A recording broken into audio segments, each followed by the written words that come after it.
গরুদেরকে নিয়ে আসছি পাহাড়ে ঘাস খাওয়ার জন্য। কিছু করার নাই, এটা হচ্ছে পাহাড়ি জীবন। আমরা যারা মুক্তভাবে গরু পালন করি এটাই আমাদের জীবন আর কি। গরু খাওয়াতে গেলে দেখুন আকাশটা এখনও মেঘলা মেঘলা, কিন্তু আমাকে গরু নিয়ে আসতে হয়েছে পাহাড়ে। এটা হচ্ছে আমাদের। তবে একটা সুবিধা আছে মুক্তভাবে গরু পালন করাটা। সুবিধা হলো কি, মানে গরু আপনি চাইলে বেশি না 1-2 ঘন্টার জন্য রেখে দিলেন, বাস সে খেয়ে দিয়ে চলে গেল। এরকম এখন ঘাস খাওয়া শুরু করে দিচ্ছে। আমি ওদেরকে এখন ঠিকমতো পাহাড়ে নিয়ে যেতে পারি নাই, ওরা এখন থেকে ঘাস খাওয়া শুরু করে দিচ্ছে। আমি ওদেরকে নিয়ে যাচ্ছি পাহাড়ে আর কি। ঘাস খাওয়া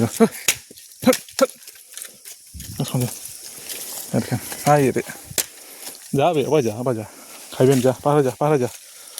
আচ্ছা তোকে আমি পাহাড়ে নিয়ে যাচ্ছি আর কি। এতে ওরা ভালো ঘাস খেতে পারে আর কি, সেই জন্য আসলে ওদেরকে আমি নিয়ে আসি। আজকে কাজে লোক আসে নাই বৃষ্টির কারণে। আসলে এদিকে তো অনেক পিচ্ছিল, সে কারণে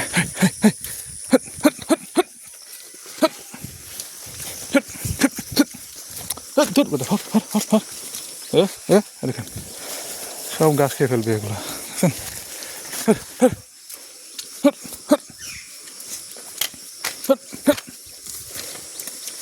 যাওয়া যা দেখেন গাছ কিরকম মেঘ লাগছেন। এদেরকে গাছ খাওয়াতে যা কষ্ট।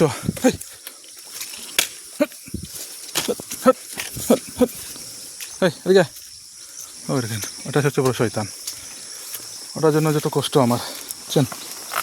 এটাকে ইচ্ছা করে লাঠি দিয়ে পিটাইয়া সেটা করে দিতে, তারপর এরা পাহাড়ে যাবে কিনা সেটা নিশ্চিত নাই। ওদেরকে আমি একটু পাড়িয়ে দিতে আর কি। দেখেন বাড়ি ছড়াটা একবার বড় হয়ে গেছে। হবে না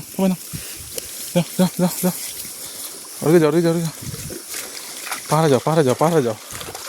এই দেখেন বুঝছেন ছড়ার পানি কি হবে তরতম্য হয়ে গেছে, কি মনে হচ্ছে যেন সমুদ্র এখানে ডুবে গেছে। দেখেন এই হচ্ছে আমাদের গরুর পাল। ভাই গরু পালতেন পাহাড়ে, যারা বলেন না ভাই গরু পালবো পালন করে দেখেন না ভাই কীরকম লাগে। একবার পালন করে দেখেন, জীবনটা তেনা হয়ে যাবে ভাই, তেনা হয়ে যাবে জীবনটা, বুঝছেন। জীবনটা না তেনা হয়ে যাবে, কুল কিনা খুঁজে পাবেন না যে আসলে গরু খামার দিব না অন্য কিছু খামার দিব। তো যাই হোক, আপনারা যারা খামার দিবেন একটু বেশি চিন্তা দিবেন, কারণ খামারের নিশ্চয়তা নাই ভাই। বাংলাদেশে যে পরিমাণ খামার হয় তার চেয়ে বেশি খামার বন্ধ হয় বেশি আর কি, এটা বাস্তব কথা যেটা। আর আমি যেহেতু পাহাড়ে মুক্তভাবে চড়াই আর কি, তো আমার বিষয়টা হলো আলাদা। আমি এটা ভালো পাই, কারণ আমার গরুগুলা একটু ফ্রেশ খাওয়াই আর কি, যেন এদেরকে একটু শান্তি মতো খাওয়াতে পারি। এরকম এদেরকে নিয়ে আসছি পাহাড়ে। আয় পাহাড়ে এই রে বেটা আগে এই গরু পালাটাই সবচেয়ে বড় কষ্ট, বুঝছেন।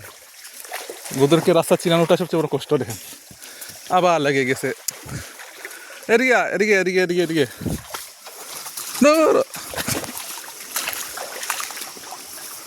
যা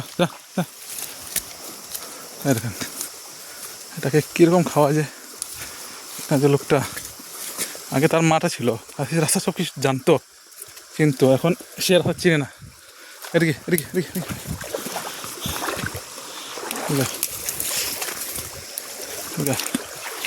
এরকম পানি দেখছেন কীরকম পানি হয়েছে। দেখেন এবার সে দেখেন এবার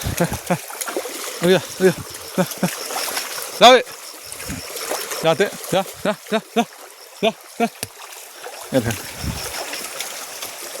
কষ্ট র ভাই গরু পালন করা, একটা পর একটা দেখুন এটাও আসছে খাওয়ানোর জন্য, এই গাছ খেয়ে যাবে দেখেন। তো যে ভালো গাছের চ্যানেলটাকে সাবস্ক্রাইব করে রাখবেন, একটু কমেন্টে যাবেন কেমন লাগলো ভিডিওটা। আচ্ছা গরুর জীবন তো এটাই করতে হবে আমাদেরকে আর কি।